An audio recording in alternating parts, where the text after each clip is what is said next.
আসসালামু আলাইকুম ওরহমতুল্লাহি বারকাতুহু। আমরা নাকি যারা বয়স্ক মানুষ, যারা আমরা নামাজ পড়লে সূরা কেরাত কিছুই জানি না, আমরা কি করতাম, 4 মাসের লিগে জমাতে যেতাম। আমিও নামাজের বিষয়ে কিছু জানছিলাম না। 2012 সালে 12 মাস 25 তারিখ জমাতে গেছিলাম। জমাতে যাওয়ার পরে আল্লাহ রসুলের দোয়া তান্য করে আশীর্বাদে আমি নামাজের মধ্যে যা কিছু লাগে, খাওয়ার থেকে হওয়া পর্যন্ত, তারপরে গিয়া পেশাব পায়খানা করলে দোয়া, তারপরে গিয়া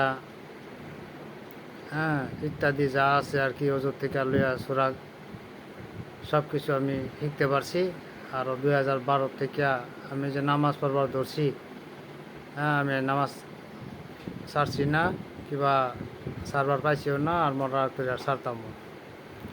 গতিকে সবাই ভিডিওটা বেশি বেশি করে শেয়ার করে দিবেন। আরও যারা নাকি আমরা নামাজ পড়বার কিছু জানি না, আমরা যাতে সবাই সিরাজ যাইবার লিখে আমরা কি করতাম, চেষ্টা করতাম আর যাইতাম। খুদা হাফিজ।